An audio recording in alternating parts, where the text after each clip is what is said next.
lahat mga binibini at mga ginoo, magsiupo na po tayo dahil ngayon aalamin na natin kung magiging maswerte at masagana ba ang ating 2017 mula sa kapisanan ng mga manghuhula ng Pilipinas o KMP. Narito na ang Fortuna Sisters. Palakpakan po natin si Madam Aura.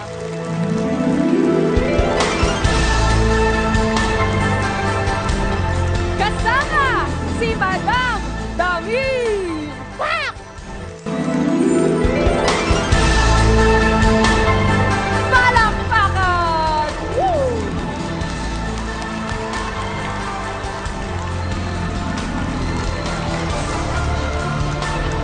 Mabilisan mo, sister. Marami pa tayong hulaan. Oo nga. Na ano ko yung tog-tog, wala palang tog-tog. Okay? Salamat sa inyong pagdating. Salamat sa inyong pagdating. Handa na ba kayong malaman ang inyong kapalaran? Ako ang inyong very clairvoyant, si Madam Aura Fortuna. At ako naman ang inyong Funshoy expert, si Madam Daming Fortuna. At welcome sa Hula Scoop of the Fortuna Sisters!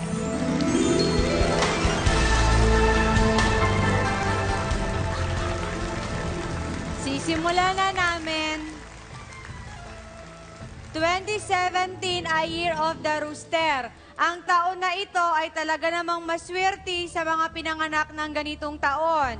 Tama ka dyan, Madam Damin. Aagos ang swerte sa ipinanganak ng taong 1921, 1933, 1945, 1957, 1969, 1981, 1993, 2005, at syempre ang mga ipinanganak sa araw na ito. Very good? Yes? Madam Aura, 1986 kasi ako pinanganak, no? Year of the Tiger ito. Ibig ba sabihin, itong papasok na taon, hindi ako suswertehin? Aba, natural! Alangan naman taon-taon lucky year mo. Ano kasi naswerte? Hindi. Okay? So, ano pang tanong? So ano pong dapat gawin para swertehin? Magandang tanong yan. Una, dapat palagi kang gigising ng maaga. Dahil pag ikaw alas 3 ka na gumising, mamalasing ka. Dahil ang magiging tunog ng hilik mo ay tunog tilaok ng manok. Iwasan mo rin magsuot ng apron dahil baka mapagkamalang kayong mascot at hingang ka ng gravy refill. At mas maganda, wag ugaliin makipagtukaan sa publiko nang hindi mo jowa. Malas yun. Mahuhuli kayo ng asawa, idedemanda ka, buong taon, kapalaran mo ay magiging isang kahig, isang tuka. Nako, sister, yan talaga mga agaw na yan. Ay, nako, nakakasakit ng ulo yan, tsaka mga boset talaga. Tama ka dyan, sister. Damdamin natin yan. Damin mo yan. Year of the Rat. Alam ko yan. Year of the Rat ka. Nakalagay doon, iwasan ang pagiging emosyonal at pagiging cheesy. At baka matrap ka sa iyong patibo. Madam Damin, tanong ko lang po kung paano po magkaroon ng good feng shui sa bahay ngayong 2017 po. Simple lang. Ang taong ito ay iwasan ang pagpapatayo ng second floor dahil pagpasok ay nakakarami ng negative energy, lalong-lalo na kung nangungupahan ka lang. Isa pa, huwag magpatayo ng hagdanan na may 13 step dahil kung second floor lang yung bahay mo, magkaroon ka pa ng 13 steps, ay ewan ko na, para sa seguridad mo din yon. Makakatulong ang pagpapalagay ng bagwa sa labas ng pintuan para matakot ang mga magnanakaw. Alam mo ba yung pelikula ni Chris Aquino? Ganon. Naintindihan mo? Naintindihan. Okay. Okay. Madam, malalaman po ba namin kung ano ang mauuso at malalaos ngayong taon? Ay nako, Iha. Malalaman natin yan, Iha, sa ating 1, 2, 3, in or out! Ito na nga ang sinasabi namin. Out na ang mga nausong terms gaya ng Beast Mode, Ninja Moves, Hokage, Famous at Galawang Breze. Ngayong Year of the Roosters, inain ang term na mga Adidas, Derby, Mac Mac Mac, Bok Bok Bok, at expression na chicken at saka pumapagaspas. Okay? Ay, teka, ito parang napapansin ko. Sandali, ikaw. Umusad ka dito. Umusog ka ng konti dito kasi nakakaharang ka dyan sa mga pa-bad vibes yan eh. Yung mga positive natin na energy na mawala eh. O, ay naku, hindi pa rin. Usog ka din doon ng konti. Kasi parang nakakabawas ka dito ng mga positive energy eh. Ito po. Hindi. Usog ka ulit doon. Ay, sus, nasa na ba ako? Sige, bumalik ka na ulit dito sa gitna. Ayan. Very good ka dyan. Diyan ka na lang. Sister, kanina ba ako sister. magsimula? Okay. Asan na ba nga ba ako? Naalala ko na. Dahil last year pa ang Year of the Monkey, hindi na matutuloy ang sequels ng pelikulang King Kong and the Planet Apes. At pero, magiging in naman ngayon ang kwento ng mga manok at kauri nito. Papasok sa Billboard Hit Chart ang kantang May Tatlong Bibi version of Justin Bibi. At magkakaroon ng remake ang teleseryeng Molawi. Ang pangunahing tauhan dito ay papangalanan nating Tinola at magiging yamado ito sa ratings sa muli nitong paglipat. Very good. Madam, ano naman po ang predictions nyo when it comes to fashion? Good questions. Madali. Models! Pasok! Pasok!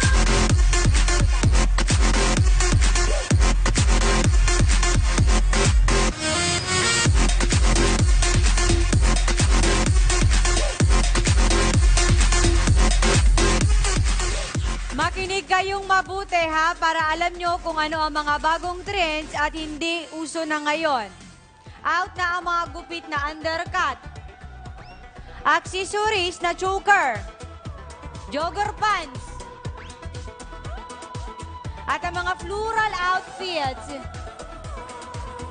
Dahil ang mga ito ay walang kinalaman sa Year of the Rooster. Eto na ang mga trends na mauuso dapat ninyong abangan. Mauuso na ang mohawk. At tatawagin itong palong manok. Ay, hair pala. Babalik din sa uso ang angklet na tatawaging tari. Magiging in din ang damit na printed ng mais. Abangan rin ang pagpapahaba ng kuko. At ang pagkokontur ng binti para lumiit ang tawagin nilang chicken legs. Okay, maganda yan. At sa mga mahilig magpa-enhance o magpa-retoke, darating din dito sa Pilipinas ang lip implant o ang pagpapalagay ng toka. Yan, pati ang pagpapalagay ng lambi sa ilalim ng baba ay mauuso na rin. Bakit sa akin napunta itong tungkol sa baba? Parati na lang ganun.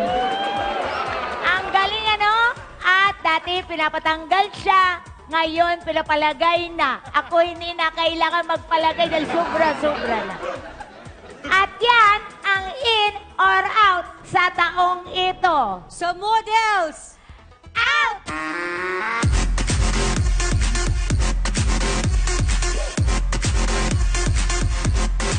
Yes! At ngayon naman ay dumako tayo sa ating pinakaabangan na lahat ang 1, 2, 3 Horoscope! Una, ang Aries. Ang Aries, maganda ang ikot ng mga bituin sa'yo dahil sisikat ka sa taong ito. Lalo na kung magpupus ka ng sarili mong iskandal. Magiging mabenta ito sa Quiapo at magiging gift ka rin kay Ellen DeGeneres.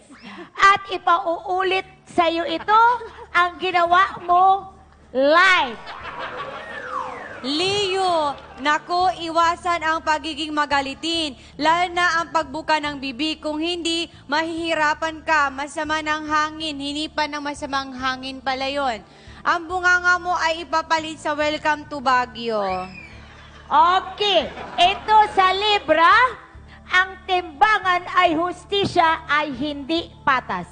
Iwasan ang pagsusuot ng scarf at matutong mag-drive mag-isa upang hindi malasin pagdating ng panahon.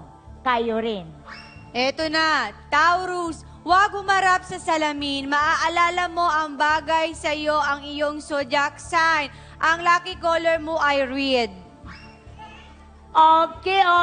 Ang Capricorn, maswerte ka ngayon, Capricorn, kasi hindi ka mabibiktima ng paputok dahil next year pa yun mangyayari. Very good. Virgo, iwasan ang pag-i-games dahil mababaon ka sa utang. Pero malulutasan ang iyong problema sa paghaharap ng bahay. Makakahanap ka ng bahay dahil mag-stay in ka hanggat di mo nababayaran ang utang mo. O, kala mo ha?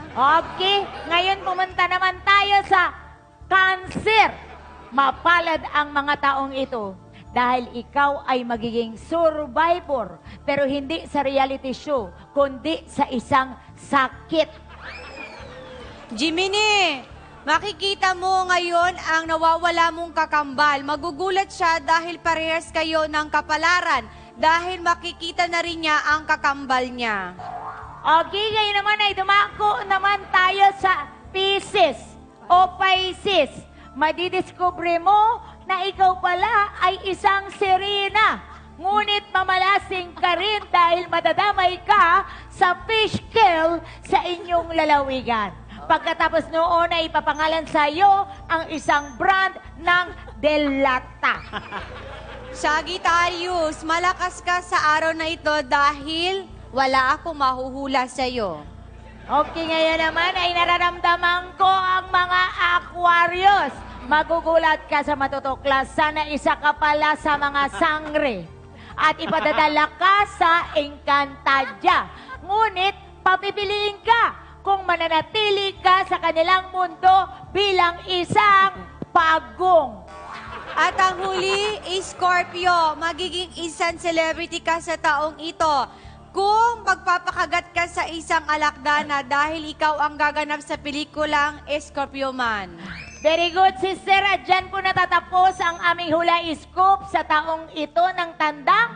Ako ang inyong clairvoyant, Madam Ora Fortuna. At ako naman ang inyong Bonchoy expert, Madam Daming Fortuna. At nagsasabing wala sa bituin ang kapalaran mo. Kundi nasa kamay mo. At ito ang inyong Hula Scoop with the Fortuna Sisters! Maraming salamat po sa lahat ng mga dumating dito sa ating mga pahulaan na ito. Happy New Year sa inyong lahat and see you next year. Teka. Ano ba yan? Naniniwala kayo sa mga yan? Mga manluloko yung dalawang yan. Talaga ba? Oo. Sandali dahan-dahan kapag sa salita mo dyan. Oh. Oy, sandali lang. Iyo, Opo. pinagdududahan mo ba kami? Ano ang pangalan mo? Carl Marquez po.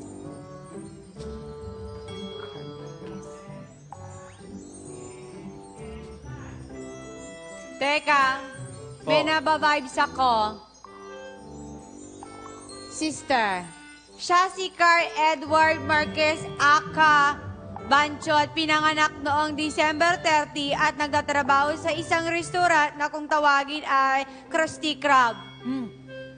Totoo ba yun? Kilala ka. Mali. Sabi ko sa inyo, peki itong mga to. Peki Sandali! yan. Talaga? Di naman Hindi to. pa ako tapos. Nag-celebrate ka ng birthday mo sa Sisirit Seat Bar at kasabay mo umuwi ang waiter. Tama ba? Oh my God. Paano niyo nalaman yun? Ano ba yan? Akala ko ba naman lalaki ka, kaya pala ayaw mo tumabi sa akin, ha? Bakla ka, Day. Lalaki ka, ganyan, kumilos? Tsaka naka-red polish ka. Sandali, Iya, nararamdaman ko eh. Pang-ilan ka sa magkakapatid? Panganay po ako. So, ibig sabihin, ikaw ang unang pinanganak. Tama ba ako?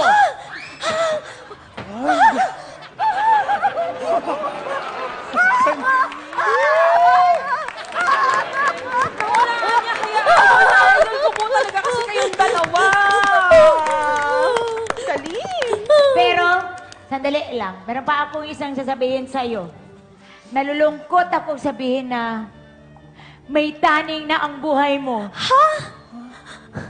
Pero, maiiwasan yan kung hindi ka yuyuko. Kasi pag kumanon ka, tutusok yan, wala ka na, mamamatay ka na. Excuse me po. Ako po, madam.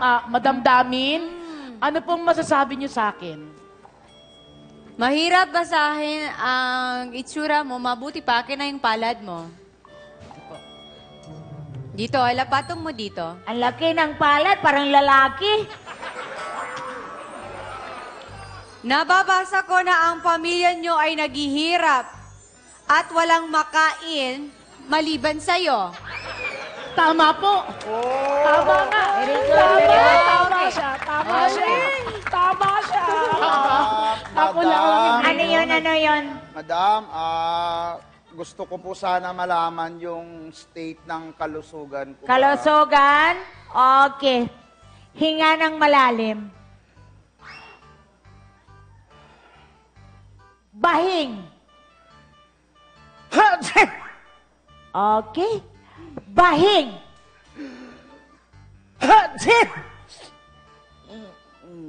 May sipon ka.